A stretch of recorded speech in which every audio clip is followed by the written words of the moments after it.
Het geluid van metal. A battle gam de door, de igesco du gannen van Kasteel Berkhamstede toon. Isabella van Frankrijk, amper 12 jaar oud, voor het eerst de naam hoorde van de man die haar lot zo bepalen. Het was de herfst van 1308, en de gouden bladeren die buiten de stenen ramen dansten, leken geheimen te flüsteren over een leven dat ze nooit zou kiezen. Haar kleine vingers trilden, terwijl ze de vezegelde brief vasthield die alles zou veranderen, niet door de kou die door de oude muren drong, maar door het voorgevoel dat er iets verschrikkelijks op het punt stond te beginnen. Dochter van de gevreesde Philip Sefter Frankrijk, bekend als de Schone, was Isabella opgegroeid te midden van de luxe en intriges van het machtigste hof van Europa. Haar gouden haar viel als zijde over haar delicate schouders, en haar blauwe ogen droegen dezelfde ijskoude intensiteit die haar vader tot een legende van terreur had gemaakt onder zijn vijanden. Op 12-jarige leeftijd toonde ze al een scherpe intelligentie die zelfs de meest ervaren raadgevers deed aarzelen voordat ze haar onderschatten. Maar al die vroegrijpheid, al die schoonheid en koninklijke afkomst waren slechts pionnen in een veel groter politiek spel. Het voorstel kwam uit Engeland als een belofte van vrede tussen twee vaak met elkaar in conflict zijnde kronen. Edward C., de pas gekroonde Engelse koning, had een vrouw nodig om zijn macht te consolideren en internationale legitimiteit aan zijn koningschap te geven. Isabella was op haar beurt de perfecte rouwmunten, jong, edel en draagster van het Franse koninklijke bloed, dat twee rijken kon verenigen. Wat niemand hardop durfde te noemen, waren de geruchten die al door de donkere gangen van Londen circuleerden over de intieme voorkeuren van de jonge Engelse koning. Het huwelijk werd gevierd in Boulogne-sur-Mer op 5 januari, in een ceremonie die meer leek op een toneelstuk dan op een heilige juni. Isabella, gekleed in met goud geborduurde zijden en met een kroon die zwaarder woog dan haar eigen kinderlijke hoofd, bleef bewegingloos tijdens de hele liturgie. Getuigen zouden decennia later vertellen dat haar lippen nooit een glimlach vertoonden en dat haar handen ijskoud bleven als marmer, zelfs toen Edward haar kleine vingers vasthield om de trouwring om te doen. De Engelse koning op zijn beurt leek meer geïnteresseerd in het uitwisselen van blikken met Piers Gaveston, zijn favoriet, die de ceremonie vanaf een hoek van de kapel gadesloeg. De huwelijksreis die volgde was een pijnlijke farce die diepe emotionele littekens bij de jonge koningin zou achterlaten. Edward behandelde Isabella met een koele en afstandelijke hoffelijkheid,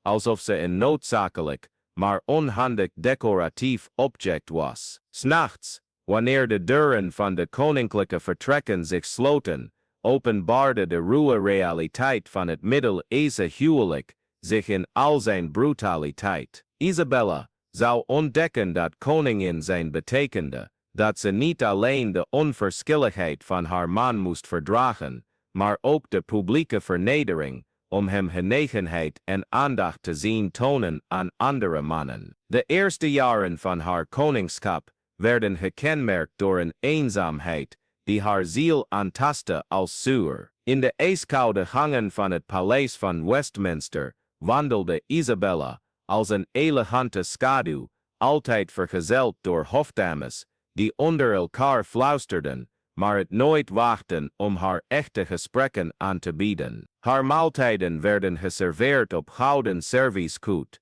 maar de bittere smaak van afwijzing maakte zelfs de meest verfijnde gerechten smakeloos in haar mond. Brieven van haar familie kwamen sporadisch uit Frankrijk, maar zelfs die verbindingen met haar verleden leken steeds verder en onwerkelijker te worden. De situatie werd nog pijnlijker door de toenemende invloed van Piers Gaveston aan het Engelse hof. De favoriet van Edward nam niet alleen de plaats in die Isabella in de genegenheid van de koning zou moeten hebben, maar hij schept er ook genoegen in haar publiekelijk te vernederen. Tijdens formele banketten zat Gaveston aan de rechterhand van de koning, in positie die traditioneel was gereserveerd voor de koningin, terwijl Isabella naar een zedelingse stoel werd verwezen. Getuigen uit die tijd beschrijven hoe ze tijdens deze vernederingen een onbewogen gezicht behield,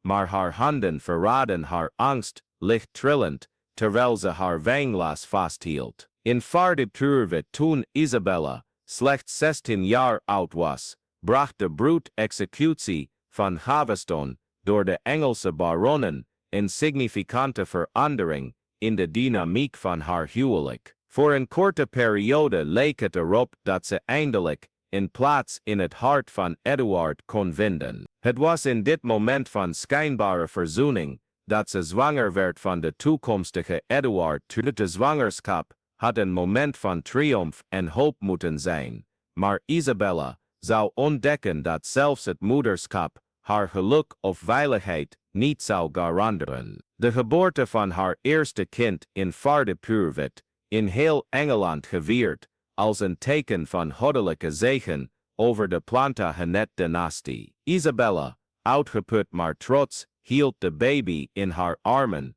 en voelde voor het eerst sinds haar huwelijk een oprechte gevoel van doel. Hier was iets dat volledig van haar was, een kind dat van haar afhankelijk was, en die ze onvoorwaardelijk kon liefhebben. Maar zelfs deze vreugde zou worden getemperd door de realiteit dat Eduard de zoon voornamelijk zag als een politieke erfgenaam, niet als het resultaat van de liefde tussen hen. In de jaren die volgden, beviel Isabella van nog 3 kinderen, Jan van Eltham in Vaardepuurt, Elenfood, Eleonora van Woodstock in Vaardepuurt, in Johan te Sint.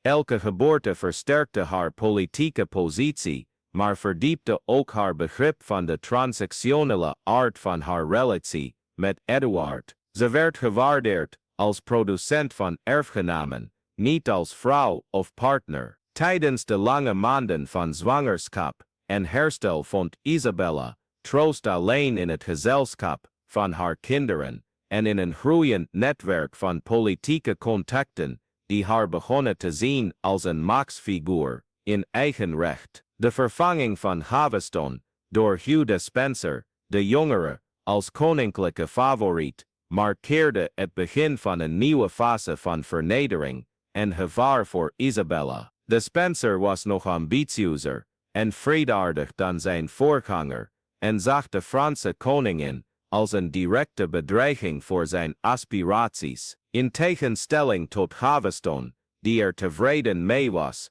om Isabella sociaal te vernederen, begon de Spencer actief te werken aan het isoleren van haar politiek en uiteindelijk haar fysiek te vernietigen. De subtiele wrevel tot wrekkende koningin, het verhaal van Isabella, de eerste tekenen van de Spencers vijandigheid, waren subtiel, maar vernietigend. Isabella begon te merken dat haar meest loyale dienaren geleidelijk werden vervangen door mensen die loyaal waren aan de koninklijke favoriet. Haar correspondentie met Frankrijk werd onderschept en gelezen voordat ze haar bereikte. Haar bewegingen binnen het paleis werden gemonitord en gerapporteerd. Langzaam, maar onherroepelijk, werd ze gevangene in haar eigen huis. De spanning bereikte een kritiekpunt toen de Spencer Eduard overhaalde om de landerijen te confisceren die traditioneel toebehoorden aan de koningin van Engeland. Deze economische agressie was niet alleen een aanval op Isabella's financiële onafhankelijkheid, maar ook een publieke vernedering die aan het hele hof signaleerde dat ze in ongenade was gevallen. De jonge vrouw, die ooit met eerbied en angst werd ontvangen door de Engelse edelen, zag nu hoe dezelfde mannen hun blik afwenden als ze voorbijging, bang om geassocieerd te worden met een koningin in verval. Tijdens deze donkere periode vond Isabella onverwachte kracht in haar Franse erfgoed. De politieke lessen die ze had geleerd door haar vader te observeren, begonnen op manieren betekenis te krijgen die ze zich als kind nooit had kunnen voorstellen. Philip IV was niet alleen de schone geworden door zijn uiterlijk, maar ook door zijn vermogen om zijn politieke vijanden te manipuleren totdat hij ze volledig vernietigde. Isabella begon te beseffen dat ze dezelfde instincten bezat, dezelfde roofzuchtige geduld, die haar vader tot een gevreesde kracht in heel Europa had gemaakt. Als je gegrepen bent door dit ongelooflijke verhaal van Isabella, van Frankrijk, en meer fascinerende verhalen wilt ontdekken over vergeten historische figuren, abonneer je dan op het kanaal en activeer het belletje voor notificaties. Deze echte verhalen zijn intenser dan welke fictie dan ook, en elke week brengen we personages die de geschiedenis hebben gemarkeerd op manieren die je je nooit had kunnen voorstellen. Mis de kans niet om meer geheimen uit het verleden te leren kennen die ons heden blijven beïnvloeden. Het verhaal van Isabella begint pas echt intens te worden, en je wilt niet missen wat er daarna gebeurt. De transformatie van Isabella, van slachtoffer tot roofdier, gebeurde niet van de ene op de andere dag. Het was een geleidelijk en berekend proces dat begon met kleine daden van verzet. Ze begon zorgvuldig relaties te cultiveren met edelen die ontevreden waren met het bewind van Edward en de Spencer. Tijdens formele banketten, waar ze voorheen zwijgzaam bleef, begon ze ogenschijnlijk onschuldige opmerkingen te maken die twijfel zaaiden over het koninklijke beleid. Haar privégesprekken met hofdames werden kansen om informatie te verzamelen over de zwakke punten van de mannen om haar heen. Het beslissende moment kwam in 2020, toen Edward de fatale fout maakte om Isabella naar Frankrijk te sturen om territoriale kwesties te onderhandelen met haar broer, Karel. Voor het eerst in 17 jaar huwelijk was Isabella bevrijd van de giftige omgeving van het Engelse hof en terug in het land waar ze was geboren. Het verschil was schril. In Parijs werd ze niet alleen getolereerd, maar gerespecteerd en gevreesd als dochter van Philip IV en zus van de regerende koning. De Franse diplomaten behandelden haar als gelijke, niet als politieke decoratie. In Frankrijk ontmoette Isabella Roger Mortimer, graaf van March, en verbannen Engelse edelman die een mislukte opstand tegen Edward deze had geleid. Mortimer was alles wat Edward niet was: mannelijk, moedig, politiek sluw en belangrijker nog, oprecht geïnteresseerd in Isabella als vrouw en niet alleen als symbool. De ontmoeting tussen hen was geladen met een erotische en politieke spanning die Isabella nog nooit in haar gearrangeerde huwelijk had ervaren. De relatie die zich ontwikkelde tussen Isabella en Mortimer oversteeg snel de grenzen van de politiek en werd een oprechte en wederzijds destructieve passie. Voor het eerst in haar volwassen leven ervoer Isabella wat het betekende om begeerd te worden door een man die haar als gelijke zag. Mortimer vond op zijn beurt in Isabella niet alleen een minnares, maar een politieke bondgenoot met toegang tot middelen en connecties die zijn verloren positie in Engeland konden herstellen. Samen begonnen ze een complot te smeden dat een van de meest gedurfde samenzweringen in de Engelse middeleeuwse geschiedenis zou worden. Het plan was schijnbaar eenvoudig: Engeland binnenvallen met een klein leger, Edward deze afzetten en de jonge Edward duistere op de troon plaatsen met Isabella als regentes. In werkelijkheid vereiste de complexiteit van de operatie jaren van zorgvuldige planning,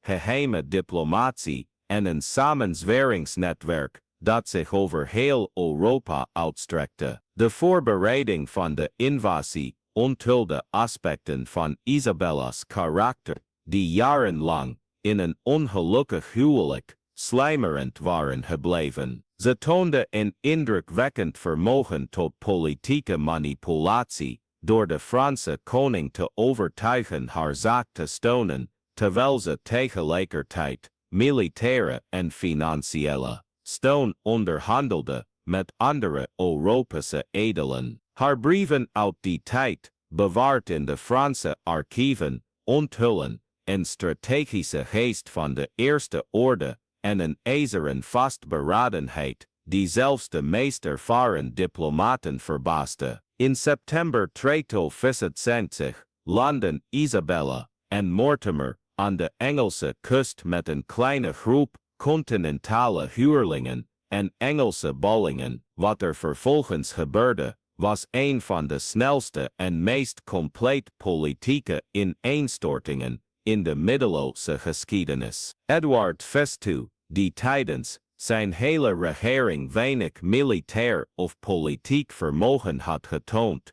bleek volkomen incapabel om een effectieve weerstand te organiseren.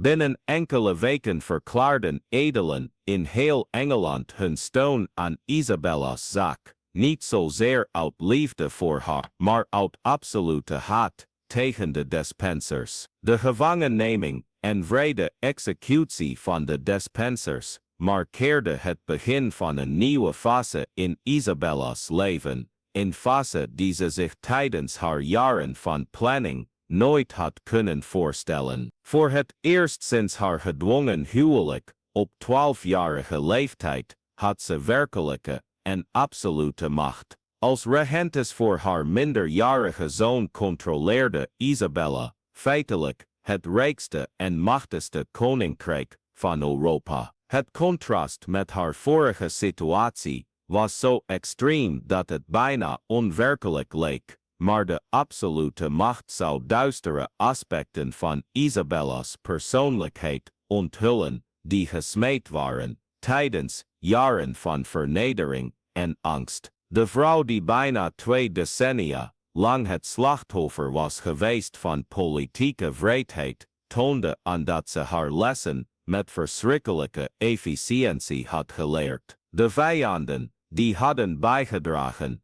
aan haar vernedering werden systematisch opgejaagd en geëlimineerd met een brutaliteit die zelfs de middeleeuwse normen van politieke rechtvaardigheid schokte. Het lot van Edward Festu blijft een van de meest controversiële episodes in Isabella's regering. Officieel stierf de voormalige koning aan natuurlijke oorzaken, terwijl hij in september in kasteel Berkeley gevangen zat. Hedendaagse kroniekschrijvers fluisterden echter over veel duisterdere omstandigheden. Onbevestigde verslagen beschreven een uitgekiende wrede dood, ontworpen om per ongeluk te lijken, maar pijnlijk genoeg om jaren van opgekropte wraaklust te bevredigen. Isabella heeft deze beweringen nooit bevestigd noch ontkend, maar getuigen merkten op dat ze er vreemd kalm uitzag toen ze van de dood van haar ex-echtgenoot hoorde. Met Edward Festu dood en haar zoon nog minderjarig, regeerden Isabella en Mortimer 4 jaar lang de facto over Engeland als een paar. Deze periode, die het ultieme triomf van Isabella over haar vroegere vernederingen had moeten betekenen, markeerde in feite het begin van haar uiteindelijke val. De macht die ze zo vastbesloten had nagestreefd, begon haar te corrumperen op manieren die ze niet had voorzien of erkend. De relatie met Mortimer, die was begonnen als een oprechte politieke samenwerking gebaseerd op wederzijdse aantrekkingskracht, degradeerde geleidelijk tot iets duisterders en bezitters. Mortimer, bedwelmd door de macht die hij uitoefende, door zijn invloed op Isabella, werd steeds arroganter en roekelozer. Isabella ontdekte op haar beurt dat de genoegens van politieke wraak verslavend waren, op een manier die ze niet had voorspeld. Elke vernietigde vijand vergrootte alleen maar haar honger naar meer vernietiging. De gezamenlijke regering van Isabella en Mortimer werd snel impopulair onder de Engelse edelen die haar zaak aanvankelijk hadden gesteund. De koningin, die was bekroond als bevrijdster, begon te worden gezien als een buitenlandse tiranne die regeerde via een verraderlijke Engelse minnaar. Zware belastingen om de luxueuze levensstijl van het paar te financieren, samen met willekeurige executies van potentiële rivalen, creëerden een sfeer van angst en wrok die deed denken aan de slechtste dagen van het bewind van Edward. De ironie van de situatie ontging de scherpzinnigste waarnemers van die tijd niet. Isabella had jarenlang minuutieus gepland om een incompetente koning en zijn corrupte favoriet ten val te brengen, alleen om zelf een incompetente heerser te worden, gedomineerd door een corrupte favoriet. De parallellen waren zo voor de hand liggend dat zelfs haar meest loyale aanhangers in het geheim begonnen te twijfelen of de remedie erger was geworden dan de oorspronkelijke ziekte. De jonge Edward VI, nu 17 jaar oud, observeerde de regering van zijn moeder met een mix van schaamte en toenemende vastberadenheid. Opgevoed om koning te zijn vanaf zijn geboorte, bezat hij zowel de politieke intelligentie om de onhoudbaarheid van de huidige situatie te erkennen, als de jeugdige ambitie om er tegen te handelen. In 2030 begon hij stiekem zijn eigen complot te smeden, dit keer gericht tegen de moeder die hij ooit had gestreden om op de troon te plaatsen. De uiteindelijke val van Isabella was net zo plotseling en compleet als haar opkomst aan de macht 4 jaar eerder. In oktober 2020 leidde Edward VI een paleiscoup die resulteerde in de gevangenneming van Mortimer en de permanente politieke verbanning van zijn moeder.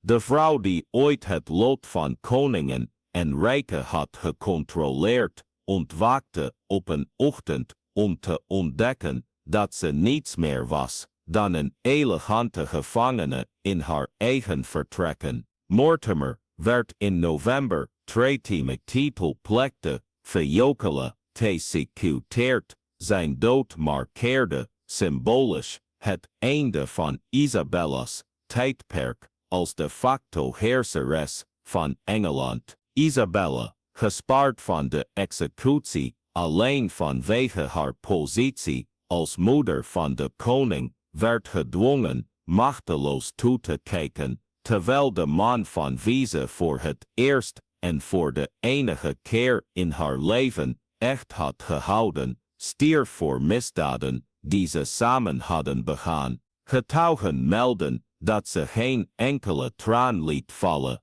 tijdens de executie, waarbij ze dezelfde ijskoude zelfbeheersing behield die haar sinds haar jeugd kenmerkte. De 28 jaar die volgden vertegenwoordigden de laatste en meest melancholische fase van Isabella's leven. Verbannen van het koninklijk hof maar in relatief materieel comfort gehouden, leefde ze als een schaduw van zichzelf, van verre toekijkend, terwijl haar zoon het soort glorierijke koningschap opbouwde dat ze voor zichzelf had gedroomd. Haar vroegere politieke ambities vervangen door stille bitterheid en een toenemende obsessie met religieuze zaken. Tijdens deze jaren van interne ballingschap ontwikkelde Isabella een reputatie van religieuze vroomheid die in schril contrast stond met haar eerder reputatie van politieke vreedheid. Ze financierde de bouw van verschillende kapellen en kloosters,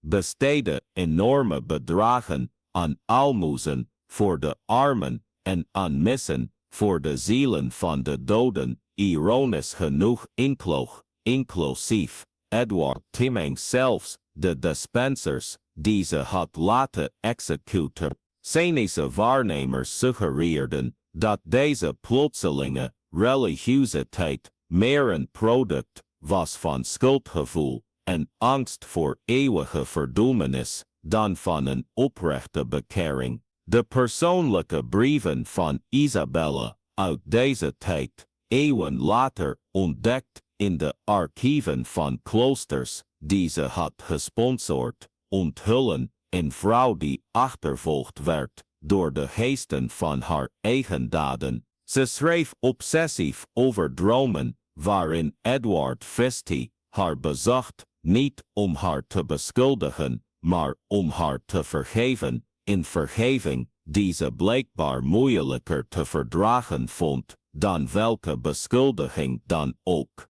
Haar beschrijvingen van deze droomontmoetingen zijn doordrenkt van een melancholie die op een diepgaand berouw wijst over de paden die ze had gekozen. De dood van Edward Percy in 1877, toen Isabella al meer dan 80 jaar oud was, markeerde het symbolische einde van een tijdperk dat gekenmerkt werd door hun strijd. Hoewel moeder en zoon gedurende de decennia van haar ballingschap informele correspondentie hadden onderhouden, heeft er nooit een echte verzoening tussen hen plaatsgevonden. Edward stierf met het beeld van zijn moeder als een gênante herinnering aan een turbulente periode uit zijn jeugd, terwijl Isabella de laatste persoon ter wereld verloor die haar herinneringen deelde aan de gebeurtenissen die hun levens hadden bepaald. Isabella van Frankrijk overleed op 20 augustus 1950 op 63-jarige leeftijd in Kasteel Hertford. Haar laatste woorden, opgetekend door een aalmoezenier die haar verzorgde, waren een gebed in het Frans, waarin ze om Gods vergeving vroeg, niet voor de politieke misdaden die ze had begaan, maar voor het 12-jarig meisje dat ergens verloren was geraakt. Tijdens haar transformatie tot een van de machtigste en meest gevreesde vrouwen van het middeleeuwse Europa. Haar begrafenis was een bescheiden ceremonie die in schril contrast stond met de pracht en praal die haar openbare leven had gekenmerkt. Er waren voornamelijk geestelijken van de kloosters aanwezig die zij had gesteund, en een paar oudere edelheden die zich nog haar periode van macht konden herinneren. Haar zoon nu, Richard Percy, stuurde afgevaardigden, maar kwam zelf niet opdagen, in afwezigheid die breed werd geïnterpreteerd als een laatste oordeel over het complexe en tegenstrijdige erfgoed van zijn moeder. Het verhaal van Isabella van Frankrijk blijft een van de meest fascinerende casusstudies over de complexiteit van macht, gender en ambitie in het middeleeuwse Europa. Zij was tegelijkertijd slachtoffer en dader, bevrijder en tiran, toegewijde moeder en meedogenloze samenzweerder. Haar lot illustreert hoe extreme omstandigheden zowel potentieel voor grootsheid als voor vernietiging kunnen onthullen, die in de menselijke natuur sluimeren en slechts wachten op de juiste omstandigheden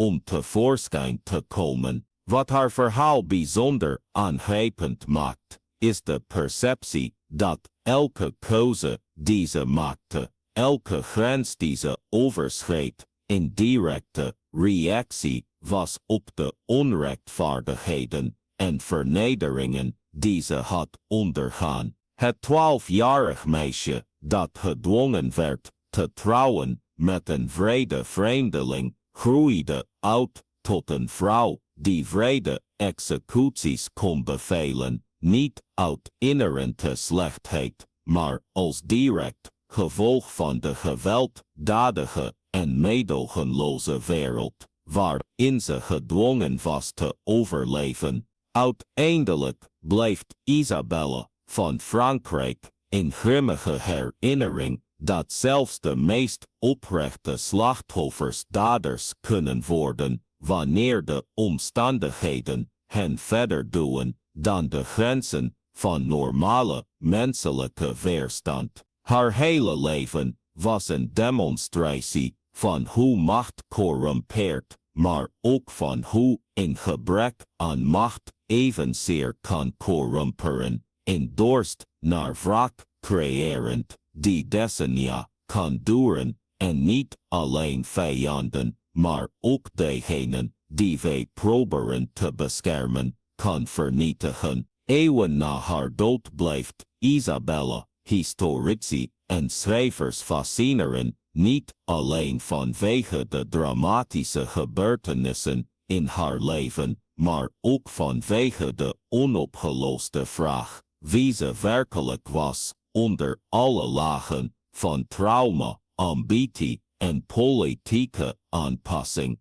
Het 12-jarig meisje dat gedwongen werd te trouwen en de koningin die de dood van haar eigen echtgenoot beval, waren dezelfde persoon, maar de afstand tussen deze twee identiteiten lijkt bijna onmogelijk te overbruggen. Misschien is dat de ware tragedie van Isabelle van Frankrijk, niet dat ze een monster werd, maar dat de omstandigheden van haar leven het onmogelijk maakten om te bepalen waar het slachtoffer eindigde en de beul begon.